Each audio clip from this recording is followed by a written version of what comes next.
نحمدہ و نصلی علی رسولہ الکریم اما بعد فاعوذ باللہ السمیع العلیم من الشیطان الرجیم بسم اللہ الرحمن الرحیم۔ سورہ زمر، بامانی بامحاورہ ترجمہ اور تشریح۔ پہلے بامانی ترجمہ، آیت نمبر 41۔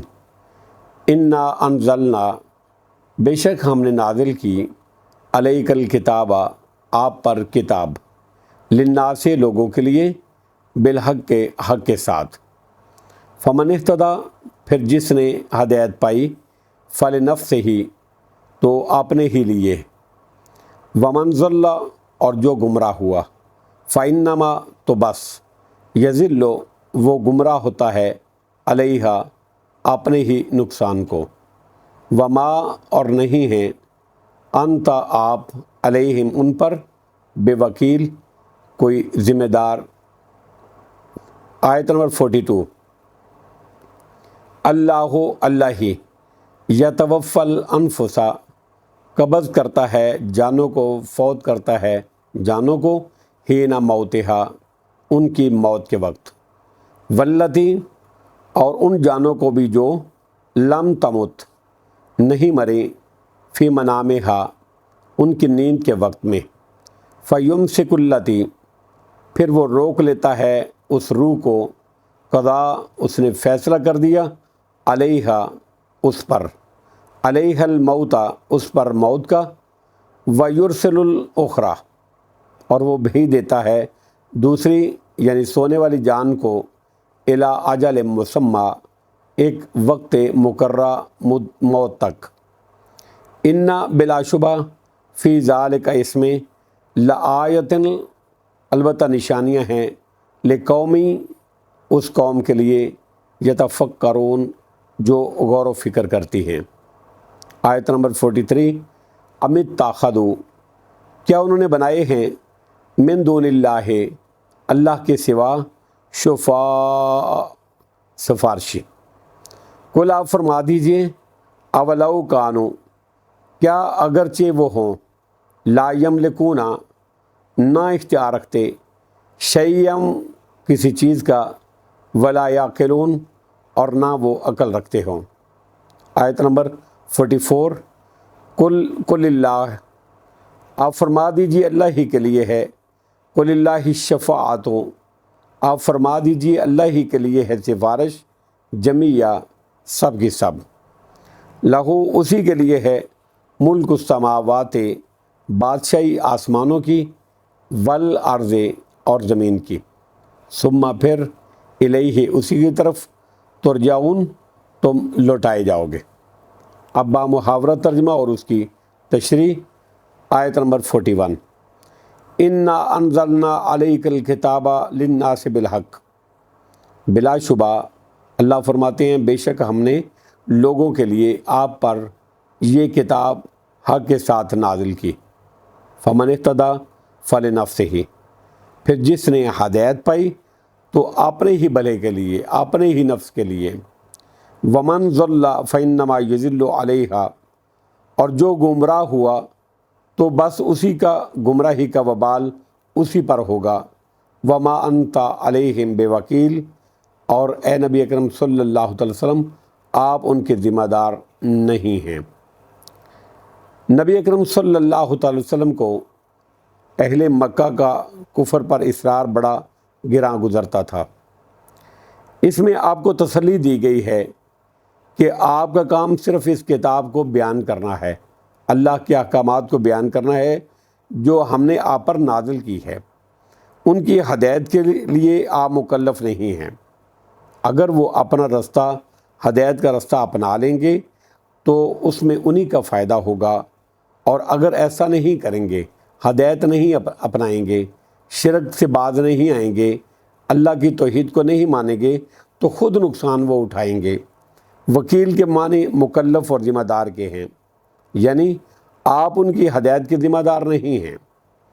اگلی آیت میں اللہ رب العزت نے اپنی ایک قدرت بالغہ اور صنعت عجیبہ کا تذکرہ فرمایا ہے جس کا مشاہدہ ہر روز انسان کرتا ہے، اور وہ یہ ہے کہ جب وہ سو جاتا ہے تو اس کی روح اللہ کے حکم سے نکل جاتی ہے، کیونکہ اس کے احساس و ادراک کی قوت ختم ہو جاتی ہے، اور جب وہ بیدار ہوتا ہے، جاگتا ہے، تو روح اس میں گویا دوبارہ بھیج دی جاتی ہے، جس سے اس کے حواس بحال ہو جاتے ہیں۔ البتہ جس کی زندگی کے دن پورے ہو چکے ہوتے ہیں اس کی روح واپس نہیں آتی اور وہ موت سے ہمکنار ہو جاتا ہے۔ اس کو بعض مفسرین نے وفات صغریٰ اور وفات کبریٰ سے بھی تعبیر کیا ہے۔ آیت نمبر 42، اللہ یتوفی الانفس حین موتها واللتی لم تمت فی منامہا، اللہ ہی موت کے وقت جانیں قبض کرتا ہے۔ یہ وفات کبریٰ ہے کہ روح قبض کر لی جاتی ہے، واپس نہیں آتی۔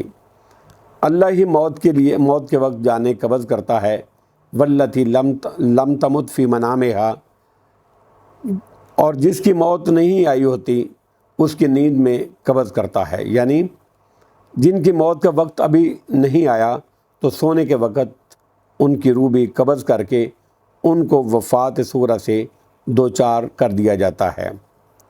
فَيُمْسِكُ الَّتِي قَضَىٰ عَلَيْهِ الْمَوْتَ وَيُرْسِلُ الْأُخْرَىٰ إِلَىٰ أَجَلٍ مُّسَمًّى، پھر وہ اس روح کو روک لیتا ہے جس پر اس نے موت کا فیصلہ کر دیا ہو۔ یہ وہی وفات کبریٰ ہے جس کا بھی ذکر کیا گیا ہے، اس میں روح روک لی جاتی ہے۔ وَيُرْسِلُ الْأُخْرَىٰ إِلَىٰ أَجَلٍ مُّسَمًّى، جس پر اس نے موت کا فیصلہ کر دیا ہو، اور دوسری کو ایک مقررہ وقت تک واپس بھیج دیتا ہے، یعنی جب تک ان کا وقت مقرر نہیں آتا اس وقت تک کے لیے ان کی روحیں واپس ہوتی رہتی ہیں۔ یہ وفات صغریٰ ہے۔ سورۃ الانعام کی آیت نمبر 60 اور 61 میں بھی اللہ تعالیٰ نے یہ واقعہ بیان کیا ہے، تاہم وہاں وفات صغریٰ کا ذکر پہلے اور وفات کبریٰ کا بعد میں کیا ہے، جبکہ یہاں اس کے برعکس ہے۔ ان فی ذالک لآیۃ لقوم یتفکرون، بلا شبہ اس میں ان لوگوں کے لیے نشانیاں ہیں جو غور و فکر کرتے ہیں۔ یہ روح کا قبض اور اس کا ارسال اور توفیٰ اور احیاء میں اس بات کی دلیل ہے کہ اللہ رب العزت ہر چیز پر قادر ہے، اور قیامت والے دن وہ مردوں کو بھی یقیناً زندہ فرمائے گا۔ آیت نمبر 43، ام اتخذوا من دون اللہ شفاء، کیا انہوں نے اللہ کے سوا سفارشی بنائے ہوئے ہیں؟ قل اولو کانوا لا یملکون شیئا ولا یعقلون، اے نبی اکرم صلی اللہ علیہ وسلم فرما دیجئے، خواہ وہ کسی چیز کے بھی مالک نہ ہوں اور نہ کچھ سمجھتے ہوں، پھر بھی وہ سفارشی ہیں۔ کیا وہ سفارشی ہیں؟ یعنی شفاعت کا اختیار تو کجا، ان کو تو شفاعت کے معنی اور مفہوم کا بھی پتہ نہیں، کیونکہ وہ پتھر ہیں یا بے خبر ہیں۔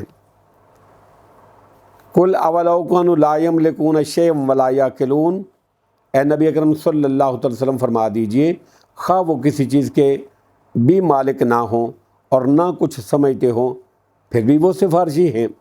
آیت نمبر 44، قل اللہ الشفاعۃ جمیعا، اے نبی اکرم صلی اللہ علیہ وسلم فرما دیجئے، ساری سفارشیں اللہ ہی کے اختیار میں ہیں، ساری سفارشیں اللہ ہی کے اختیار میں ہیں، یعنی شفاعت کی تمام اقسام کا مالک صرف اللہ ہی ہے، اس کی اجازت کے بغیر کوئی سفارش ہی نہیں کر سکے گا۔ پھر صرف ایک اللہ کی ہی عبادت کیوں نہ کی جائے تاکہ میرا اللہ راضی ہو جائے، وہ راضی ہو جائے۔ قل اللہ الشفاعۃ جمیعا لہ ملک السماوات والارض، فرما دیجئے ساری سفارشیں اللہ ہی کے اختیار میں ہیں، آسمانوں اور زمین میں اس کی بادشاہی ہے۔ ثم الیہ ترجعون، پھر تم اسی کی طرف لوٹائے جاؤ گے۔ واللہ اعلم بالصواب، وآخر دعوانا ان الحمد للہ رب العالمین۔